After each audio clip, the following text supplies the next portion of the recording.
Assalamualaikum warahmatullahi wabarakatuh.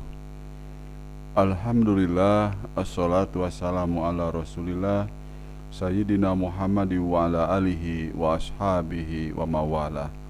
Amma ba'du, faya ayuhal hadirun ittaqullaha la'allakum tuflihun. Pada kesempatan ini, marilah kita membahas tentang syarat-syarat wali dan syarat-syarat saksi. Teman-teman mahasiswa dan para santri yang saya banggakan, perkawinan dilangsungkan oleh wali pihak mempelai perempuan atau wakilnya dengan calon suami atau wakilnya.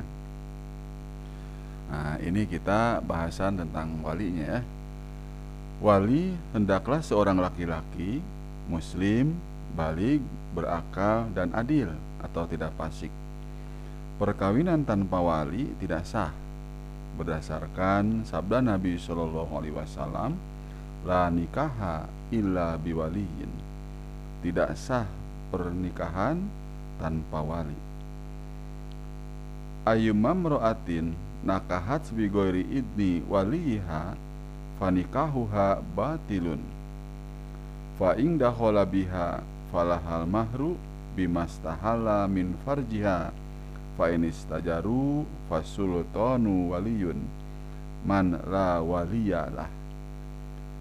Perempuan mana saja yang kawin tanpa izin walinya, maka perkawinan itu batal. Nah, ini sampai 3 kali Nabi mengatakan ini. Apabila suami telah melakukan hubungan seksual, maka si perempuan sudah berhak mendapatkan mas kawin lantaran apa yang telah ia buat halal pada kemaluan perempuan itu. Apabila wali-wali itu enggan, maka sultanlah atau pemerintah yang menjadi wali bagi orang yang tidak ada walinya. Imam Hanafi tidak mensyaratkan wali dalam perkawinan.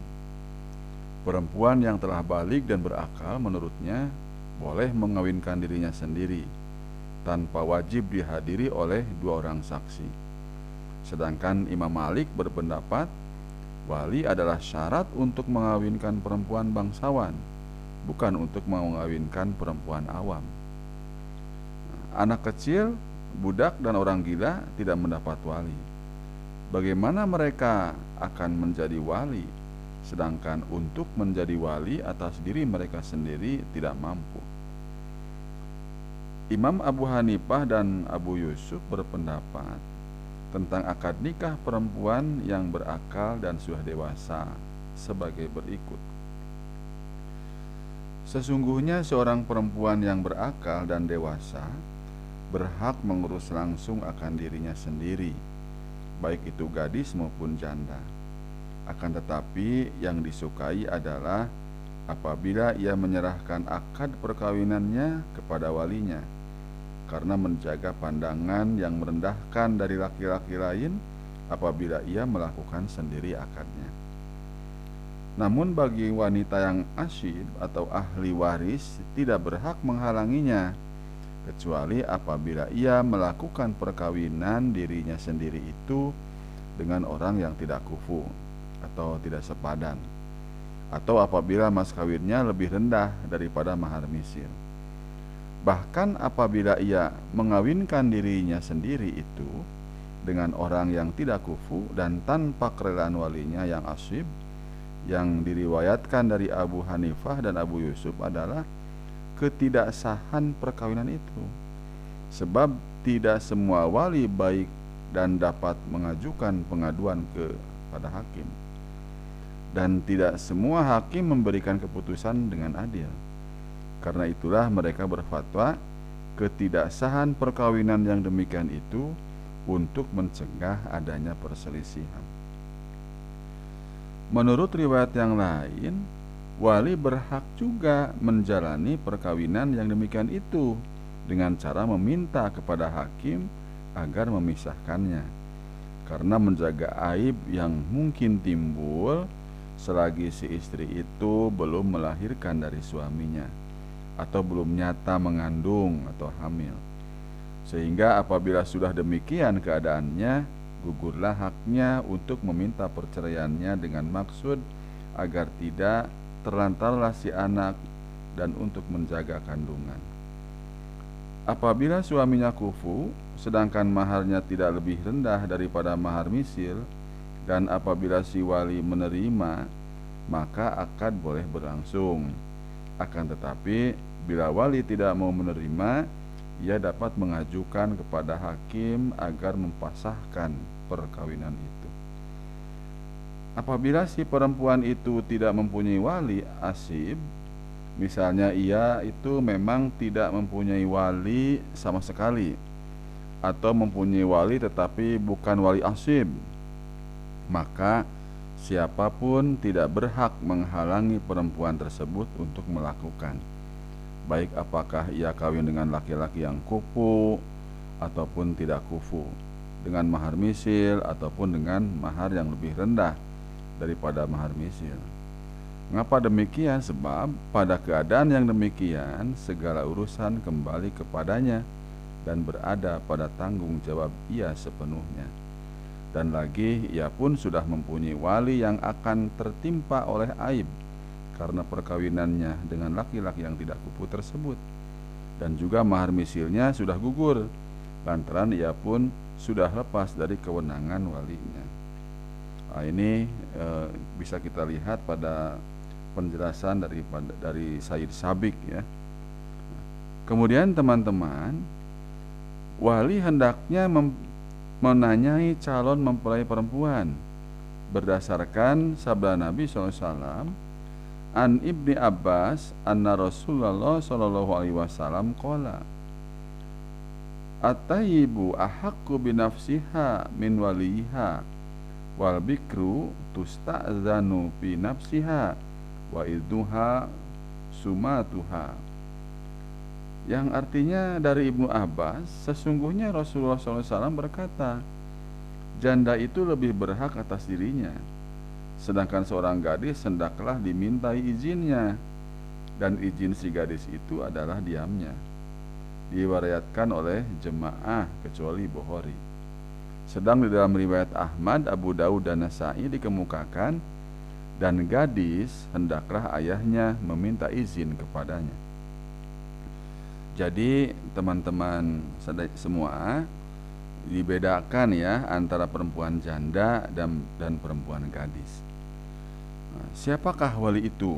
Nah, yang utama adalah ayah, kemudian kakek atau ayah dari ayah, kemudian saudara laki-laki seayah seibu, kemudian saudara laki-laki seayah, kemudian anak laki-laki dari saudara laki-laki seayah seibu, kemudian anak laki-laki dari saudara laki-laki seayah, kemudian paman atau saudara laki ayah, kemudian anak laki-laki dari paman. Nah, ini ada tertib wajib ya yang dijaga baik-baik. Di tertibnya begitu urutannya. Kemudian wali mujbir ya. Apa yang dimaksud dengan wali mujbir? Nah, wali mujbir ini adalah seorang wali yang berhak mengawinkan tanpa menunggu kerelaan yang dikawinkan itu.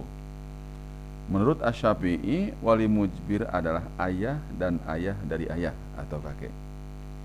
Nah, golongan Hanafiyah berpendapat wali mujbir adalah berlaku bagi asobah, keturunan terhadap anak yang masih kecil, orang gila dan orang yang kurang akalnya. Adapun golongan luar Hanafiyah membedakan antara anak yang masih kecil dengan orang gila dan orang yang kurang akal, yaitu wali mujbir bagi orang gila dan kurang akal adalah ayahnya, ayah dari ayah atau kakeknya, dan hakim. Sedangkan tentang wali mujbir bagi laki-laki dan anak perempuan yang masih kecil, mereka perselisihkan. Kemudian wali yang adil. Wali itu disyaratkan adil. Maksudnya adalah tidak bermaksiat atau tidak fasik. Ia orang baik-baik, orang soleh, orang yang tidak membiasakan diri berbuat yang munkar. Nah, itu teman-teman syarat-syarat daripada wali. Mari kita lanjutkan pada syarat-syarat ijab qabul atau syarat-syarat segat. perkawinan wajib dilakukan dengan ijab dan qabul, dengan lisan. Nah, inilah yang dinamakan akad nikah atau ikatan atau perjanjian perkawinan. Bagi orang bisu, sah perkawinannya dengan isyarat tangan atau kepala yang bisa dipahami. Nah, ijab dilakukan oleh pihak wali mempelai perempuan atau walinya, sedangkan kabul dilakukan oleh mempelai laki-laki atau wakilnya. Menurut pendirian Imam Hanafi, boleh juga ijab oleh pihak mempelai laki-laki atau wakilnya dan kabul oleh pihak perempuan, yaitu wali atau wakilnya, apabila perempuan itu telah balik dan berakal, dan boleh sebaliknya. Ijab dan qabul dilakukan dalam satu majelis dan tidak boleh ada jarak yang lama antara ijab dan qabul yang merusak kesatuan akad dan kelangsungan akad. Dan masing-masing ijab dan qabul dapat didengar dengan baik oleh kedua belah pihak dan dua orang saksi. Nah, Imam Hanafi membolehkan ada jarak antara ijab dan qabul asal masih di dalam satu majelis dan tidak ada hal-hal yang menunjukkan salah satu pihak berpaling dari maksud akad itu. Kemudian teman-teman, lafaz yang digunakan untuk akad nikah adalah lafaz nikah atau tazwij, yang terjemahannya adalah kawin dan nikah. Sebab kalimat-kalimat itu terdapat di dalam Kitabullah dan Sunnah. Demikian menurut Asy-Syafi'i dan Hambali. Sedangkan menurut Hanafi membolehkan dengan kalimat lain yang tidak dari Al-Quran, misalnya menggunakan kalimat hibah, sedekah, pemilikan, dan sebagainya, dengan alasan kata-kata ini adalah majaz yang biasa juga digunakan dalam bahasa sastra atau biasa yang artinya perkawinan. Contoh kalimat akad nikah: nakahtu ka bin Fulan binti Fulana bimahri alfi rubiyatin halan, yang artinya aku kawinkan engkau dengan Anu bin Anu dengan mas kawin 1.000 rupiah tunai. Jawab atas kalimat qabul yang digunakan wajiblah sesuai dengan ijab. Teman-teman, akad nikah itu wajib dihadiri oleh dua orang saksi laki-laki muslim, balik, berakal, melihat atau tidak buta, mendengar atau tidak tuli, dan mengerti tentang maksud akad nikah. Dan juga dia harus adil gitu, saksi itu. Nah, saksi merupakan syarat sah dalam perkawinan. Menurut Imam Hanafi dan Hambali, saksi itu boleh seorang laki-laki dan dua orang perempuan. Sedangkan menurut Hanafi boleh saksi itu dua orang buta atau dua orang fasik atau tidak adil. Nah, perkawinan wajib dengan akad nikah dan dengan lafaz atau kalimat tertentu adalah berdasarkan sabda Nabi SAW, ittaqullaha fin nisa'i fa innakum akhadtumuhunna wastahlahatum furujahunna bikalimatillah. Artinya, takutlah engkau sekalian kepada Allah dalam hal orang-orang perempuan. Sesungguhnya engkau sekalian mengambil mereka dan membuat halal kemaluan-kemaluan mereka dengan kalimat-kalimat Allah. Nah, itu teman-teman sasri dan teman-teman mahasiswa tentang syarat-syarat ijab qabul. Jadi pada kesempatan ini kita telah membahas tentang syarat-syarat wali dan syarat-syarat ijab qabul. Mudah-mudahan bermanfaat bagi kita semua. Wassalamualaikum warahmatullahi wabarakatuh.